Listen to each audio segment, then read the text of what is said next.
हाँ, तो प्यारे बच्चों आप लोग कैसे हैं? एक बार फिर से आप सबों का मोस्ट वेलकम है आपके इस अपने ही यूट्यूब चैनल मिसाइल बोर्ड में।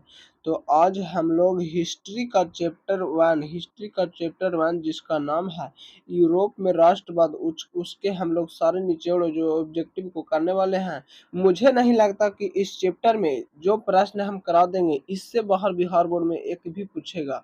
जो प्रश्न कराएंगे इसी में से पूछेगा, क्योंकि पहला चैप्टर का पूरा निचोड़ ऑब्जेक्टिव हम लेकर आए हैं। तो आप लोग वीडियो को शुरू से लास्ट तक देखने का काम कीजिए, आपका एक भी ऑब्जेक्टिव नहीं छूटेगा। चलिए तो फिर हम लोग बिना समय गवाए शुरू करते हैं। और सबसे पहले वीडियो को लाइक कर दीजिए, और अभी तक इस चैनल पे नए हैं तो चैनल को सब्सक्राइब कर लीजिएगा, और एक बार अपने दोस्तों में शेयर जरूर कीजिएगा। चलिए तो फिर हम लोग शुरू करते हैं पहला क्वेश्चन से। देखिए हम लोग का आज का पहला क्वेश्चन है, क्या है देखिए तो। हम लोग का आज का पहला क्वेश्चन ये है, इटली तथा जर्मनी वर्तमान में किस महादेश के अंतर्गत आते हैं? इटली तथा जर्मनी वर्तमान में किस महादेश के अंतर्गत आते हैं? तो आप लोग बताइए। तो इसका राइट आंसर क्या हो जाएगा? इसका राइट आंसर हो जाएगा यूरोप। वर्तमान में इटली और जर्मनी यूरोप में आते हैं। आप लोग इस प्रश्न को काफी बारीकी से याद रखिएगा, क्योंकि यह प्रश्न बहुत बार एग्जाम में पूछा जा चुका है और आगे भी पूछा जाएगा। इसलिए बोर्ड एग्जाम 2025 के लिए यह प्रश्न भी आई है, आप लोग ध्यान रखिएगा। चलिए हम लोग अगले क्वेश्चन पर चलते हैं। चलिए क्वेश्चन नंबर दूसरा पर चलते हैं। क्वेश्चन नंबर दूसरा है, फ्रांस किस, क्या लिखा है देखिए, फ्रांस में किस शासन वंश का पुनः स्थापना वियना कांग्रेस के द्वारा की गई थी? बताइए आप लोग।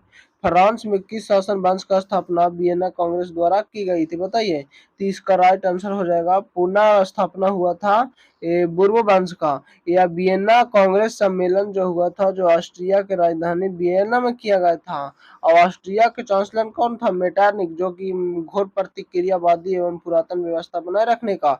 इसीलिए वो फिर से पुनः पूर्व वंश का स्थापना फ्रांस में कराया गया था। तो आप लोग ध्यान रखिएगा।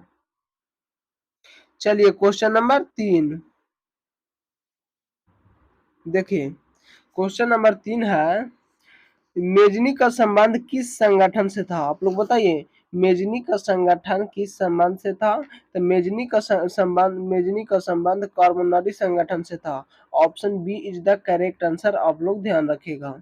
चलिए क्वेश्चन नंबर 4 पर आइए। क्वेश्चन नंबर 4 है, इटली एवं जर्मनी का एकीकरण के विरुद्ध निम्न में से कौन था? बताइए आप लोग। इटली एवं जर्मनी के एकीकरण के विरुद्ध निम्न में से कौन था?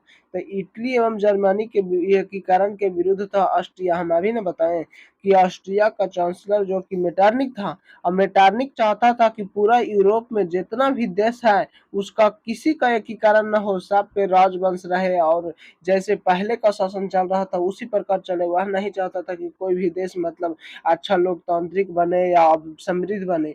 जैसे पहले चल रहा था पुरातन व्यवस्था, या पुरातन व्यवस्था बनाए रखने का समर्थन था।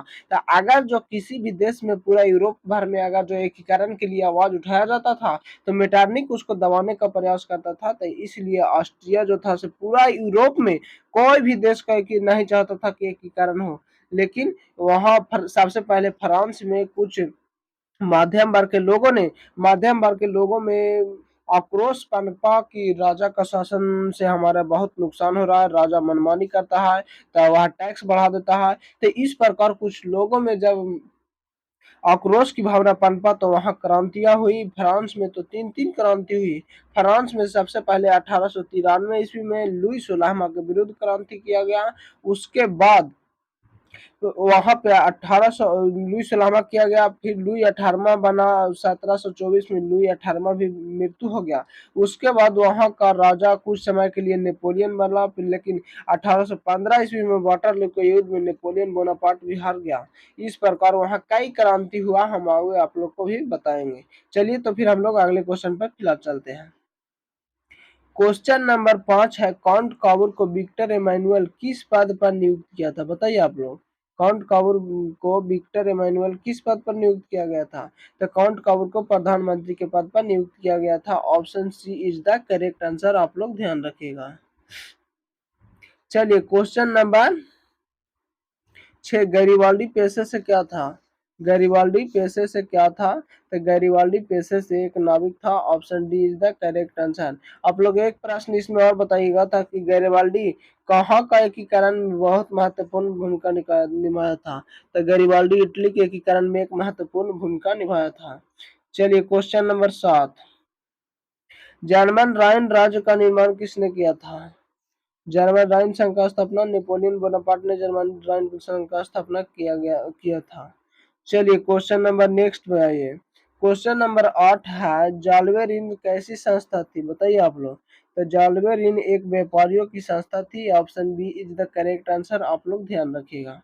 चलिए क्वेश्चन नंबर 9, रक्त और लौह की नीति अवलंबन किसने अपनाया था? बताइए।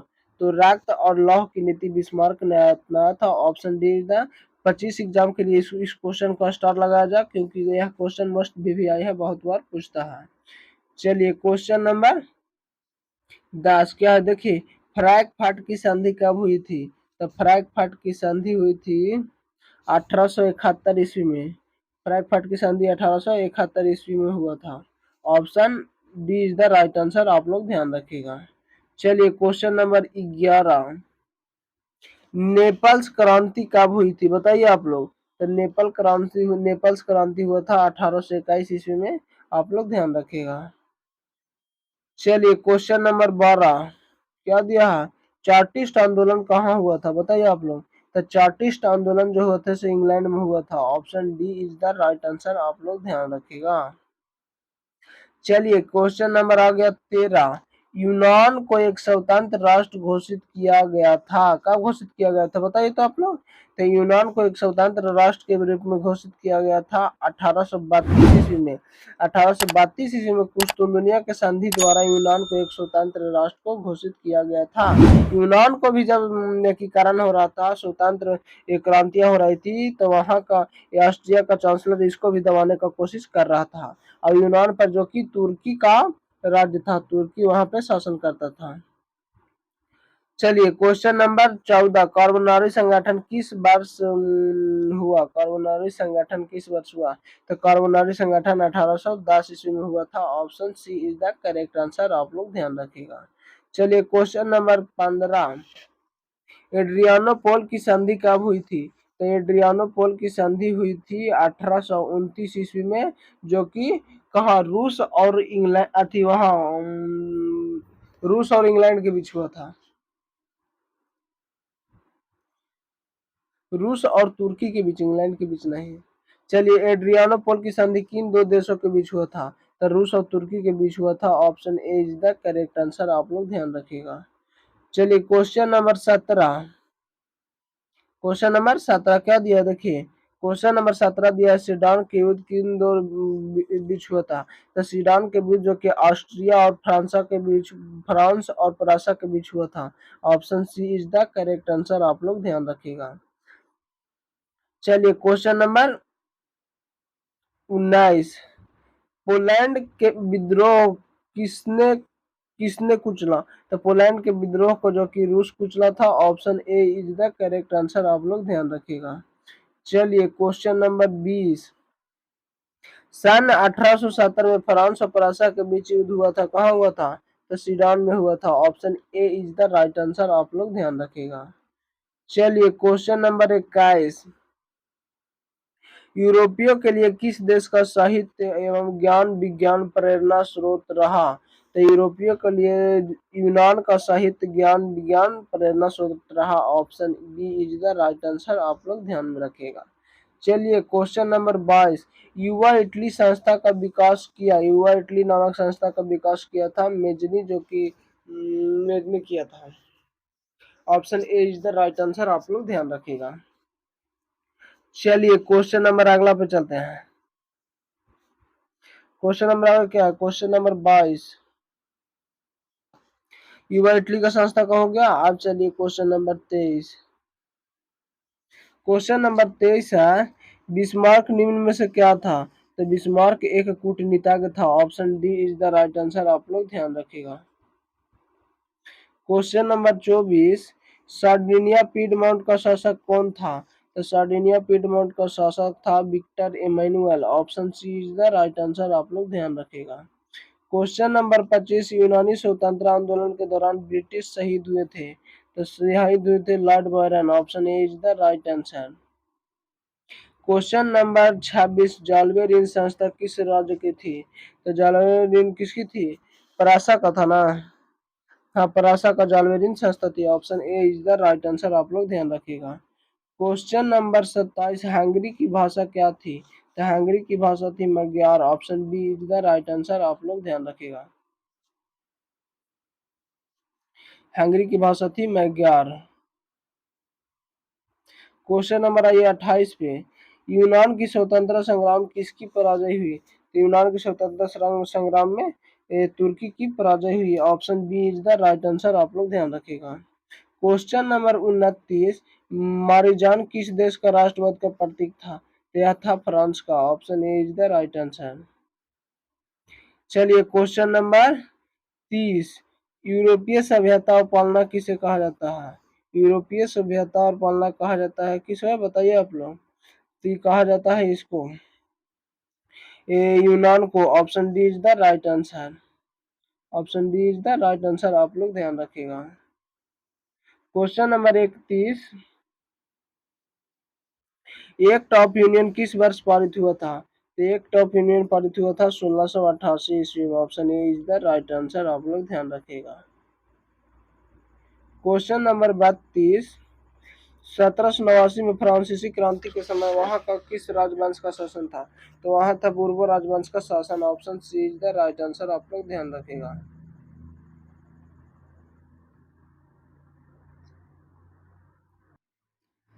चलिए क्वेश्चन नंबर 32 तक हो गया। अब देखिए क्वेश्चन नंबर 33, नेपोलियन संहिता किस वर्ष लागू की गई? तो नेपोलियन संहिता 1804 ईस्वी में लगाया गया था, जो कि नेपोलियन द्वारा बनाया गया एक कानून था। चलिए क्वेश्चन नंबर 34, जर्मनी के एकीकरण के लिए बिस्मार्क कितने युद्ध किया था, बताइए। तो जर्मनी के एकीकरण के लिए बिस्मार्क ने 3 युद्ध किया था। Option C is the correct answer. Question number 35, Vienna Congress कौन राष्ट्र सम्मिलित नहीं है? तब जर्मनी वियना कांग्रेस में सम्मिलित नहीं है। क्वेश्चन नंबर 36, वियना कांग्रेस पवित्र संघ की योजना किसने प्रस्तुत की थी? तो रूस ने किया था। Option A is the right answer, आप लोग ध्यान रखिएगा।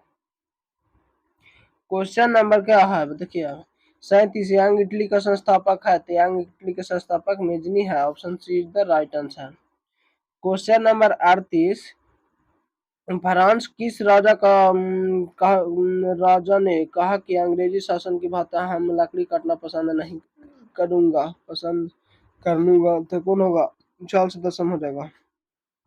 Option D is the right answer, आप लोग ध्यान रखिएगा। क्वेश्चन नंबर 39, परासा का शासक कौन था? तो परासा का शासक था विलियम प्रथम। Option D is the correct answer. Question number 40 क्या है देखिए, तो यूरोप का मरीज कहा जाता है? तो यूरोप का मरीज कहा जाता है तुर्की को। Option C is the correct answer, आप लोग ध्यान रखिएगा। क्वेश्चन नंबर 41, नेपोलियन ने जर्मन में किस संघ की स्थापना किया था? तो राइन संघ की स्थापना किया था। चलिए क्वेश्चन नंबर 42, किस संघ द्वारा स्वतंत्र यूनान के राष्ट्र की स्थापना किया गया था? स्वतंत्र तो कुस्तुनदुनिया की संधि द्वारा। Option B is the right answer, आप लोग ध्यान रखिएगा। क्वेश्चन नंबर 43, यंग यूरोप की संस्थापक किसने किया था? यंग यूरोप की स्थापना मेजनी ने किया था। यह क्वेश्चन सारे जो कि पहले पूछा जा चुका है बोर्ड में, इसलिए इस क्वेश्चन पर तो आप लोग ध्यान दीजिएगा। नव गुएल्फ आंदोलन कहाँ हुआ था? नव गुएल्फ आंदोलन इटली में हुआ था। Option A is the right answer, आप लोग ध्यान रखिएगा। क्वेश्चन नंबर 45, मेटरनिक कौन था? तो मेटरनिक था ऑस्ट्रिया का chancellor. Option A is the correct answer. Question number 46, Carbonari संस्थापक कब हुई थी? कार्बोनारी का स्थापना कब हुआ था? तो 1810 ईस्वी में। रिपोर्टेड क्वेश्चन है, पीछे का एक बार आ चुका है। क्वेश्चन नंबर 47 क्या दे देखिए, 1830 ईस्वी क्रांति के बाद फ्रांस में किस प्रकार का शासन हुआ था? तो संवैधानिक राजतंत्र। Option D is the correct answer. Question number 48, लाल कुर्ती नामक संस्था का गठन किसने किया था? तो गैरिबाल्डी ने किया था। क्वेश्चन नंबर 49 देखिए, राष्ट्रवाद की अवधारणा जन्म किस घटना को माना जाता है? तो पूर्ण जागरण को माना जाता है राष्ट्रवाद का अवधारणा। Option A is the correct answer. Question number 50, राग और लौह की नीति किसने अपनाई थी? तो बिस्मार्क अपनाया था। Option A is the right answer. देखिए क्वेश्चन नंबर 51, किस युद्ध के बाद जर्मनी के एकीकरण पूरा हो गया था? क्या हो जाएगा? सेडाउन का युद्ध में जो कि ऑस्ट्रिया, अतिपरासा और फ्रांस के बीच लड़ा गया था, इसके बाद पूरा हो गया था। चलिए क्वेश्चन नंबर 52, किस संधि के द्वारा जर्मनी का एकीकरण पूरा हुआ था? फ्रैंकफर्ट की संधि 1871 ईस्वी में जो हुआ था। ऑप्शन क्वेश्चन नंबर 53, जर्मनी एवं इटली का एकीकरण फ्रांस किस शासक वंश का स्थापना हुआ? कुछ लिखा ना, एकीकरण के समय फ्रांस का शासन वंश कौन था? 1870 के दौरान ना, तो 1870 में था फ्रांस का। नहीं, क्या लिखा है दोस्त? एकीकरण के समय फ्रांस का शासक था। एकीकरण के समय 1870 में हुआ था, तो उस समय तो नेपोलियन को हटा दिया गया था। तो 1830 ईस्वी में चार्ल्स दसम था। और फिर कौन यहाँ पे दिया? विलियम प्रथम, नेपोलियन बोनापार्ट, नेपोलियन तृतीय था। Option B is the right answer, आप लोग ध्यान में रखिएगा। चलिए, तो ये था हमारा आज का 53 प्रश्न। चैप्टर 1 से आज हमारा था 53 प्रश्न। आपका इसमें से कितना सही हुआ आप लोग जरूर बताइएगा कमेंट सेक्शन में। और आप लोग वीडियो को शेयर जरूर कीजिएगा अपने दोस्तों में, और अभी तक सब्सक्राइब नहीं किए तो सब्सक्राइब कर लीजिए, क्योंकि यह चैनल पर आप लोग का ऑब्जेक्टिव का तैयारी पूरी तरह से करा दिया जाएगा। हम आप लोग को पल पल साथ देते रहेंगे, एग्जाम तक हम आप लोग को साथ नहीं छोड़ेंगे, ये हमारा प्रॉमिस है। आप लोग वीडियो को लाइक और चैनल को सब्सक्राइब जरूर कर लीजिएगा। चलिए, तो फिर आज के लिए बस इतना ही, फिर मिलते हैं किसी नेक्स्ट वीडियो के साथ। तब तक के लिए क्या, जय हिंद।